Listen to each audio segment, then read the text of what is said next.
First Deputy Mayor Lorraine Grillo, Governor Kathy Hochul, Police Commissioner Keechant Sewell will outline the events as we know them. Laura Kavanaugh, the First Deputy Commissioner and Acting Fire Commissioner, will walk you through casualties. Jano Lieber from the MTA will give us the status of the system, and then we'll be able to entertain some limited questions. There will be another briefing later this afternoon where we'll be able to update that, and then additional briefings as needed. First Deputy Mayor Lorraine Grillo. Thank you, John. So from the very minute this incident occurred, the mayor and I have been on the phone monitoring the situation constantly. We have worked with all of our agencies, the FDNY, NYPD, OEM, all of the agencies who have worked really hard together, and we continue to throw all of the city's resources at this situation. We've made all of the resources available, and we'll work with the Office of Emergency Management for any additional needs. I'm going to ask the Police Commissioner, Keechant Sewell, to speak to you and give you an update on the events of today. Thank you. Good afternoon. We're here to update New Yorkers about an active shooting incident that took place this morning inside the 36th Street subway station on the N line. I want to begin by assuring the public that there are currently no known explosive devices on our subway trains, and this is not being investigated as an act of terrorism at this time. We can also report that although this was a violent incident, reportedly we have no one with life-threatening injuries as a result of this case. This investigation is only hours old, so please note this information is subject to change. Just before 8:24 this morning, as a Manhattan-bound N train waited to enter the 36th Street station, an individual on that train donned what appeared to be a gas mask. He then took a canister out of his bag and opened it. The train at that time began to fill with smoke. He then opened fire, striking multiple people on the subway and in the platform. Again, we will describe him as an individual. He is being reported as a male black, approximately 5 feet 5 inches tall with a heavy build. He was wearing a green construction type vest and a hooded sweatshirt. The color is gray. At this time, we are working with our federal partners, where we are asking for the public's help. Anyone with information, videos, or photographs, no matter how insignificant they think it may be, is encouraged to call Crime Stoppers at 800-577-TIPS. All calls are strictly confidential. I'd like to turn it over to the FDNY to give information about the victims.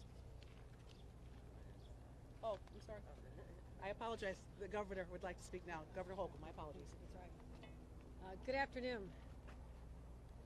This morning, ordinary New Yorkers woke up in anticipation of a relatively normal day.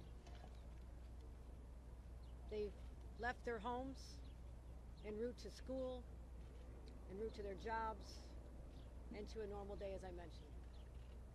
That sense of tranquility and normalness was disrupted, brutally disrupted, by an individual so cold-hearted and depraved of heart that they had no caring about the individuals that they assaulted as they simply went about their daily lives.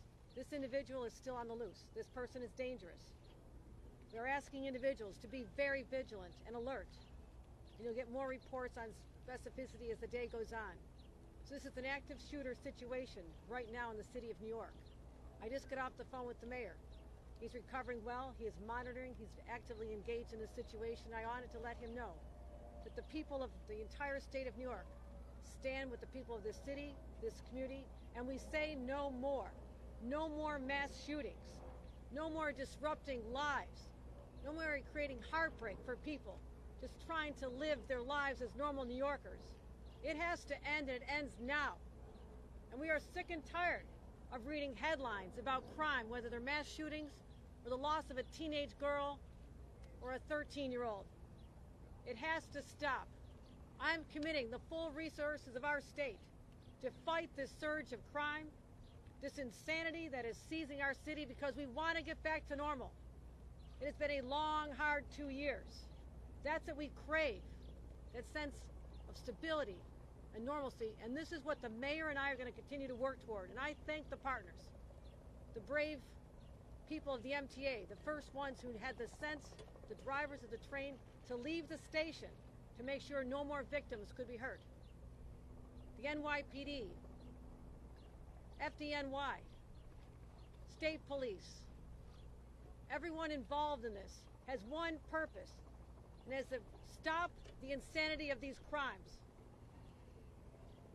You'll hear now from our fire department. I want to thank them for being there to help us diffuse a volatile situation, but we'll be giving continued reports as this day unfolds. Again, we ask everyone to be careful, be cautious, report what you see. It is likely that someone out there listening to this is going to help us lead us to that individual. You have a description of what they're wearing, you know the details, but this is the day we pull together as New Yorkers, united in a common purpose to say no more. And that is what I'm going to continue to do as the governor of the state of New York, working with our local partners right here. Thank you. Thank you, Governor. Good afternoon. This morning, the FDNY received reports of gunshot victims in the subway. Thanks to their quick response, we were able to treat 16 patients. 10 of those patients are suffering from gunshot wounds at this time, and 5 of them are in critical but stable condition in our local hospitals.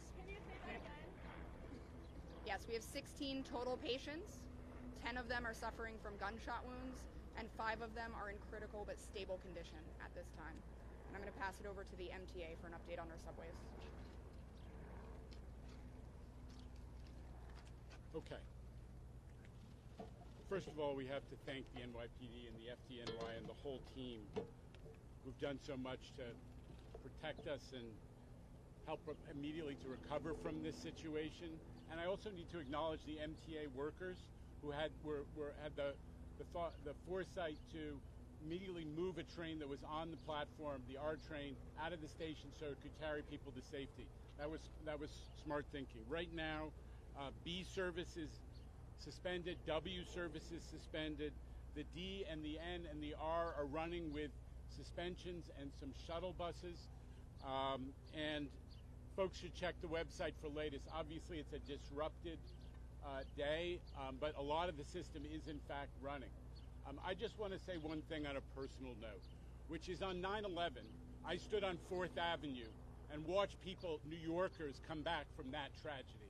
And I thought I watched New Yorkers help each other and storekeepers walk out and give people water. That was the same thing we saw on the platform today. We saw New Yorkers in a difficult situation, an emergency, helping each other. That's the subway riders. That's who New Yorkers are. Every day they're showing people in the subway, which is our public space, that New Yorkers of all varieties can come together in small spaces and get along and create something bigger. That's what we remember in these emergencies, as well as the tragedy and the thought for the quick recovery of the victims, is New Yorkers are incredibly resilient, just as they are in every emergency, and we thank them for what they've done, and we thank the governor and the mayor for their leadership in all of our recovery from COVID and from every one of these challenges. So, just to reiterate, we're going to be very limited in what we are able to answer in questions. Just to also underline our partners here, we got Mike Regan. Mike Regan is the Assistant Special Agent in charge of the Joint Terrorism Task Force with the FBI and NYPD. John DeVito from ATF, who's helping us with tracing efforts and investigation. He's the Special Agent in charge for New York City. We have the Brooklyn District Attorney, Eric Gonzalez, who is also here. And, of course, Chief Ken Corey, Chief of Department, and First Deputy Commissioner Ed Caban. We'll start off with questions for the police commissioner. Was the shooting on the train or on the platform? Was the suspect on the platform or in the train? And did it all happen in the 36th Street station, or what happened down at 25th Street? The suspect was in the train car. The shooting began in the train car. Commissioner, can you give us some more detail exactly what happened in the car? Did the suspect say anything? What type of weapon did he have? And what was going on inside the car as this all happened?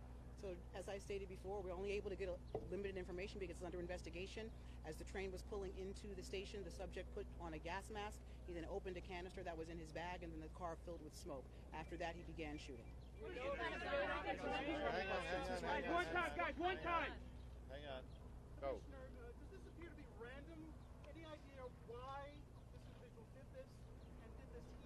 We do not know the motive at this time, but we're not ruling anything out. The injuries that are not gunshots, are they shrapnel wounds? What are the other injuries that were not gunshots? You want the fire department to speak? There are a variety of other injuries, from smoke inhalation to shrapnel to panic from the incident.